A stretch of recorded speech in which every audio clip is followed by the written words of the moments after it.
everybody, and welcome back to Dropkick SoCal with me, Mooski, and we are going to be covering the news now today. Last week, I'll admit, was kind of a low news day for me, to be honest. This week, oh boy, there actually was quite a lot of things that pop up here and there, you know? So, we'll go through a few of those and maybe some fun stuff that I saw, you know? But yeah, let's just do a quick run through of the news. And of course, it's not a wrestling news video without talking about Mr. Chick Magnet himself, right? CM Punk. Okay. Last time I'm even gonna bother mentioning CM Punk, okay? So, let me just take a quick look at my notes here, because once again, he always appears, and this is the last time I'm gonna be talking about it. So, just a few little fun things. During the, I forgot which pay-per-view it was, but during an after pay-per-view, like, media scrum, WWE was supposedly ready for any questions regarding CM Punk return, and they ended up not really getting any. And boy, oh boy, oh boy, I mean, everybody's talking about how, oh, are they coming back? Is he coming back? I don't know. John Ross Sapp, again, no crap, just Ross Sapp, or whatever the phrase is you say. Very accurate, wrestling journalist.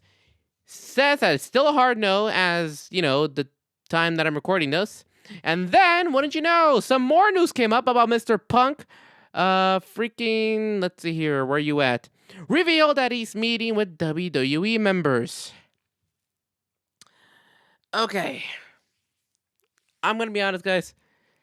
I'm just gonna wait until Survivor Series. Either it happens, or it doesn't. Will the Chicago crowd hijack the show and be chanting CM Punk all throughout? I don't know, but boy, that is going to be one hell of an event. Either if he shows or if he doesn't, to be honest. But point is, until that happens, I'm done following anything regarding CM Punk. All right? I'm just done. Okay? It's one thing after the other. So, until Survivor Series, let's see what the hell happens. Let's see what the hell freaking happens, because I'm not doing it anymore. My voice went all stupid there. Whatever. Point is, either he comes back November, 25th, or he doesn't. Wait and see. Wait and see. So, what else do we have here? Alrighty. So, speaking about wrestling journalists and stuff, here's something for those of you who are who are subscribed to the Wrestling Observer or something. Mr. Dave Meltzer himself has announced that there will no longer be printed issues. It will all be strictly online. Is printed news media like a dying breed? It probably is, yeah. But whatever, as long as you stay up to date, whether you get it online, whether you read it physically, old school newspaper, or you're reading it through your tablet, doesn't matter. Just stay up to date. But yeah, I just thought that was interesting. Whew. Alrighty, sorry, that's CM Punk news, really. Wow. Okay. Gotta look back at this, y'all, because, sure, it's gonna be quite a day, but we'll see until that happens. But for now, let's talk about some other wrestlers, a little bit on AEW/NJPW. As you know, Bryan Danielson seems like he has been injured, orbital bone, but that did not stop him from doing a little promo at, what was it? It was the latest NJPW big show and stuff, all that stuff.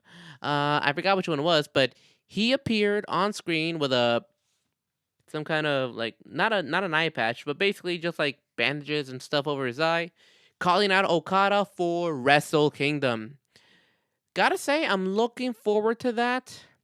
Personally, I was not impressed by their first encounter at this year's AEW Forbidden Door. I mean, yeah, I don't know about y'all, but of course, maybe if it hadn't been for his injury early on in the match, Danielson's arm, maybe it could have maybe it could have been a little bit more, obviously. But even then, from where it started and stuff, it was just a little bit too slow pace for me. Who knows? I still love the hell out of that submission finish. If you guys haven't seen that submission that Danielson applied on Okada, causing him to tap out, missing out. That is a hell of a submission. Wow.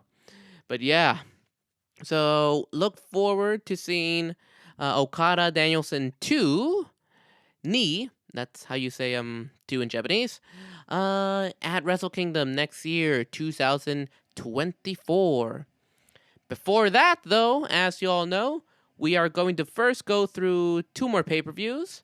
And then probably more after that. 2 more pay-per-views for November, anyways. We got Full Gear coming here to Los Angeles. Would love to make that, but I can't. If you guys are, awesome, sweet. And then we also have in Chicago, Survivor Series. So it is confirmed we are getting War Games, and holy shit, y'all, I am very much excited. Should be awesome. Just wow. Let me see if I got any extra notes here. Yep.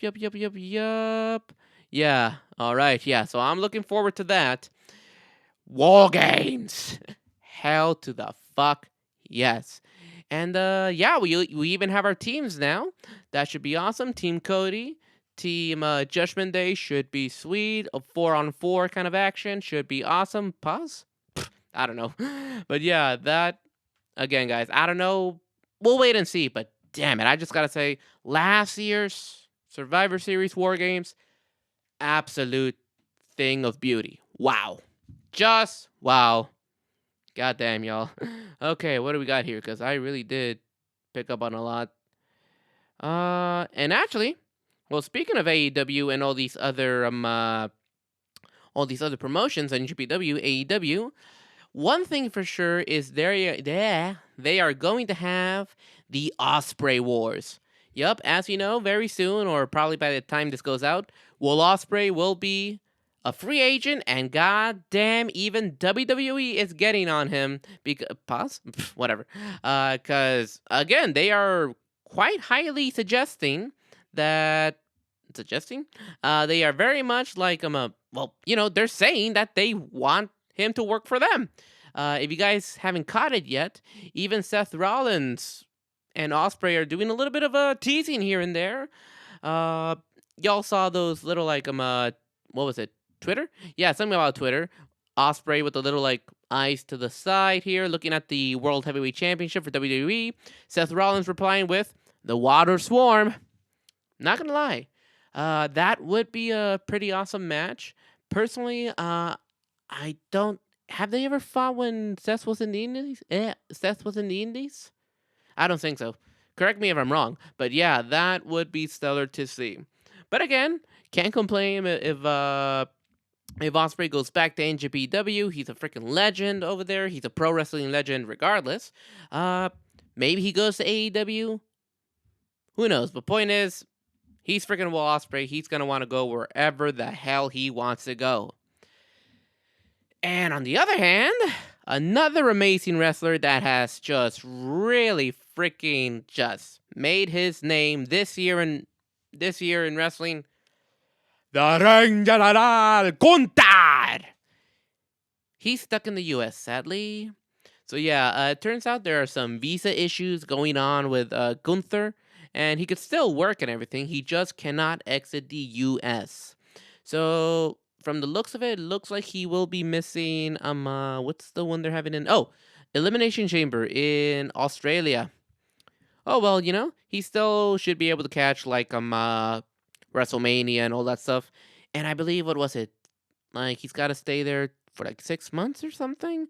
Hopefully in time for the Bash in Berlin pay-per-view. He cannot miss that. He better be main eventing or something, y'all. He's gotta. He'll probably main event by that time. Yeah, should be stellar. But yeah, hope it all goes well, Gunther. We want to see you. I mean, the whole world wants to see you, so best of luck on that. And let's see here. Again, guys, gotta check my notes, because, boy. Yeah. Again, I'm done with CM Punk until I'm seeing a note here about CM Punk, but like I said, I'm done with that until we see what happens at Survivor Series. Alrighty.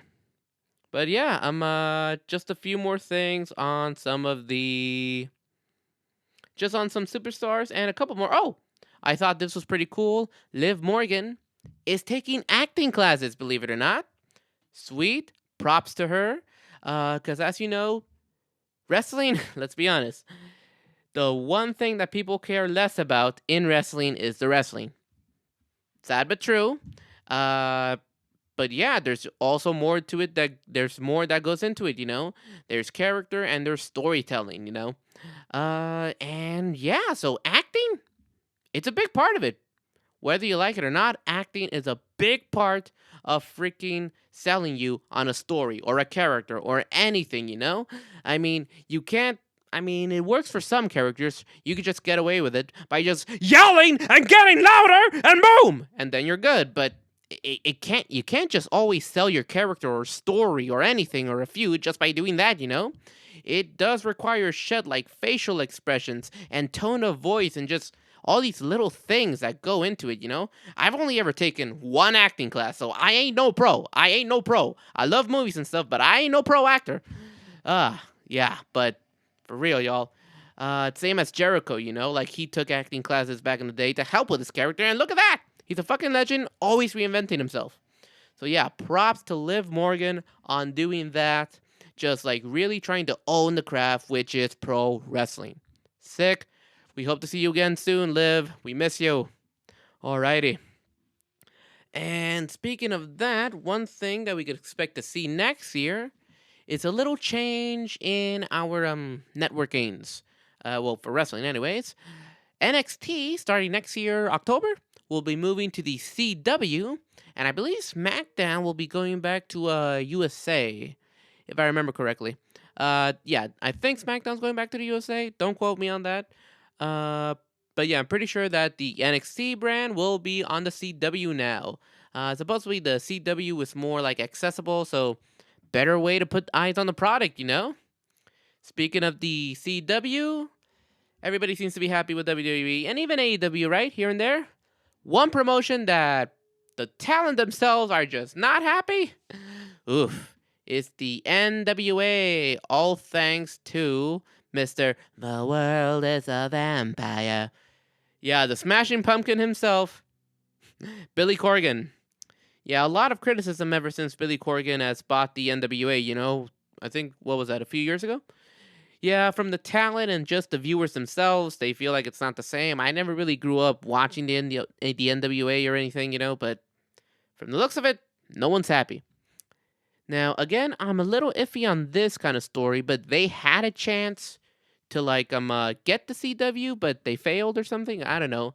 And then there's also this very controversial segment that they did that even Billy Corgan okayed it. Basically having to do with snorting cocaine.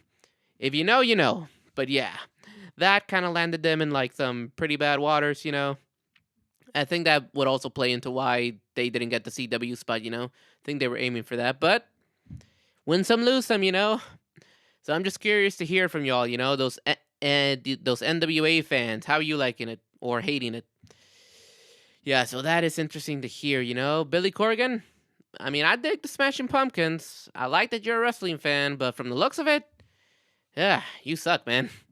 Nah, I mean, I'm the one to judge again. I ain't no businessman. I ain't none of that shit. But still, man, the fans say so themselves. They're not happy.